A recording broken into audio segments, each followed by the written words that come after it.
Hello, hello, you beautiful soul. I had a message come through today about how divine your love is. Okay. But first, I got to give a shout out to the sponsor for our video, Otter Spirit.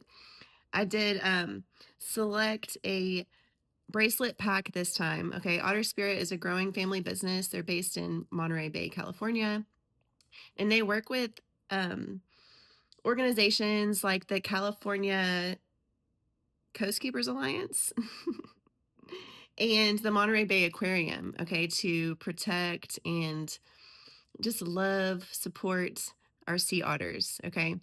And one thing that I love about this brand is they have cute little charms on each and every one of their bracelets. And every one of the bracelets that they sell, they donate $1 to these organizations, right? And we love our sea otters. And I love this pack. I chose a more dainty, smaller size bead this time. I wanted to kind of explore my options. I love a good chunky bead, but sometimes a little dainty stuff is sweet and you can stack more, right?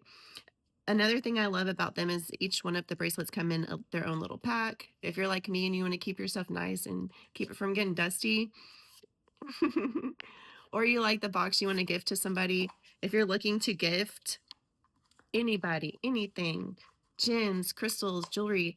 This necklace I got from them too. I use this all the time and I hardly ever take it off anymore. I use it for dowsing and I love it.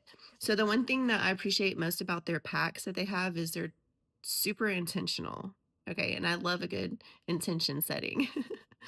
um, so with this pack, I got the family pack, and in this pack, right? I'm a mom and I have a family. So I always want to stay grounded. And so the bracelets, the gems, all the things come with little description cards of the crystal, the gem that you choose, and an affirmation. So these three crystals come with affirmations that align with family, right? And having healthy boundaries and staying calm in stressful situations and all of that stuff. So you're interested in checking out Otter Spirit, in the description you'll see an affiliate link and a discount code. So check it out. But to the message. So I was getting that the first thing that came through was that your love is so powerful. First, I was just like, it's so intense, right? Like you love so intense, like intensely. Is that a word? Intensely. Like you love so passionately, so like with such depth and fullness. So I was getting the message that your love isn't a hook, it's a permission slip, right?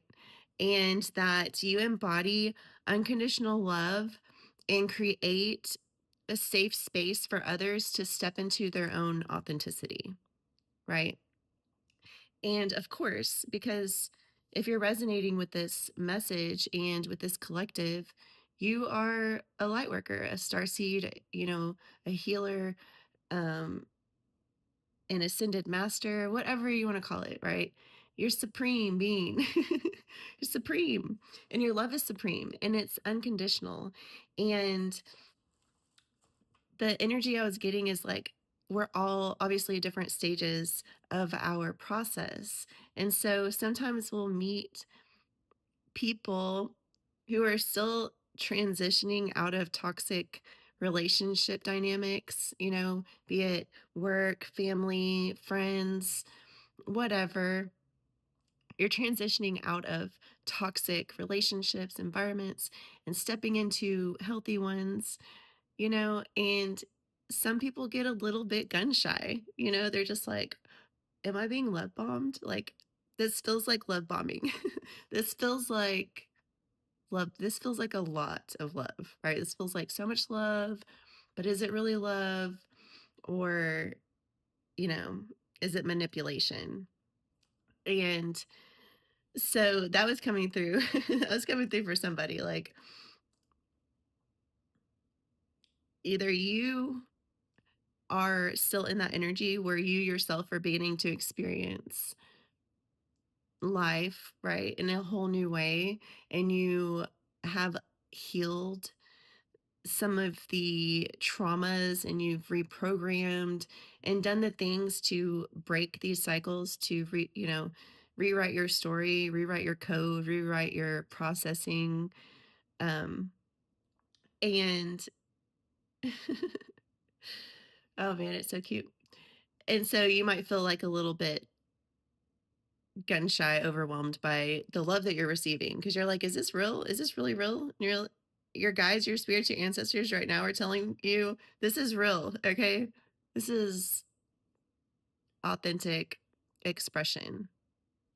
And you have been able to hold that space for yourself, right? To balance your energies, to integrate your soul into your human experience and embody this love, right? You've done it for yourself. So if you're in that group where you're feeling like, is this too good to be true? Right? Because I know that there are good people out there. I know there are people who have the capacity to connect, right? In a genuine, authentic way. But you're just so used to not seeing it. But because you've done the work, right? And you've aligned yourself, because it's all about alignment, right?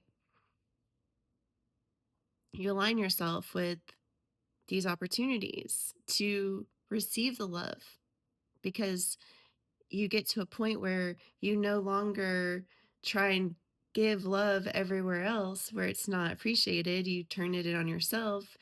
You cultivate that love and that connection within yourself. And because your frequency is resonating in an unconditional love place, then you're going to manifest that into your reality, right? Or you could be the person who scares people off with your love, right? Some people just aren't ready to receive, and that's all that it is. It's not that you love too big. You love so big, and it's so divine. It is massive love, massive, massive love. And a person's, inability to receive is not a reflection of your inability to love yourself or anybody, right? But you get to this point where you're so accepting and loving and unconditional with people, right? That you encounter and experience in your reality, and you just create with your love this space for people to be authentic, right? Because you get to the point where you are embodying your true soul essence, which is your authenticity. It's just your expressions that have been dying to come out, right? And so you express yourself, you're like, yeah, I love you, I love everybody, you know?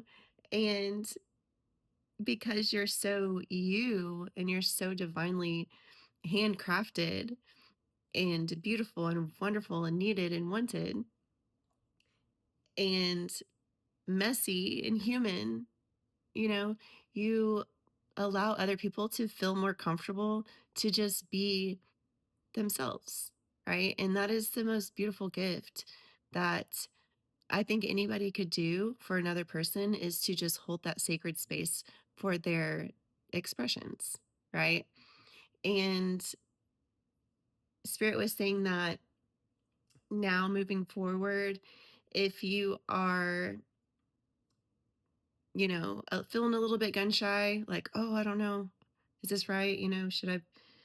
Should I be trying to even have friends? Yes, you should. Okay. And be patient though, I'm telling you, because Spirit was saying that like you're at the point where you're not interested in trauma bonding, right? Because you've healed from these things, right? These traumas that you used to bond with people over, these wounds that you would bond with people over, and how you started connections in the past reflected these wounds, right? But those wounds are healed or healing, right? And so you're going to be reflecting or receiving more healed versions of this, right? And keep pushing through it, because you'll get to the point where you'll finally align yourself with people who aren't interested in bonding over traumas, or interested in bonding over, creativity and expansion and growth, and having, you know, I'm hearing the word hindsight, right? Like, being able to look back, and if you choose to share a story, with a friend or an experience, and just be like, yeah, this was what I experienced, and it was crazy, and it hurt, and it was beautiful because I learned this from it, right? Then you share your experience and your stories from a healed place, right? And then you can go back and look at it, laugh at it, you know, just share a piece of your experience with the person, but it's not coming from a place of, trying to seek validation, or bonding over traumas from a wounded place, right? Like, that is so beautiful to get to that point where you aren't interested in hearing other people's sobs, like little sob stories, their little wah baby fits, right? Does that mean that you don't have compassion and you can't sit and hold space for somebody, like a stranger, or whenever you feel called? Yeah, totally. You do that, right? Like, that's just natural for you. But when it comes to like having genuine, like real relationships, connections that are reciprocal, you're going to want to have someone that respects you just as much as you respect them, right? You don't want to just spill all your toxic wounds, you know, all over somebody else, like in their energy. That's just not fair for them. And you respect yourself, and you don't want that same energy in return, right? And so your love, like Spirit was saying, is not a hook, right? This isn't love bombing. You're not, a narcissist. You're not someone who is trying to, deflect their love or push their love out on somebody else because they refuse to love themselves. No, this is an overflow. This is an overflow. You have an abundance of love. You are love, right? And you radiate that love. And that love, like Spirit was saying, is a permission slip for everybody that encounters you to just love themselves, accept themselves, be their raw, messy human person, be their authentic expression of divine creation, right? And you're truly a gift, really. And I love you. You're amazing, and you're beautiful, and you're needed, and you're powerful, and you're such a divine lover, you know? And yes. I love you so much, really. If you want to donate to my channel, check the description. You'll see my donation options. And if you'd like to book with me for whatever reason, check the description. You'll see that there too. I love you. You're amazing.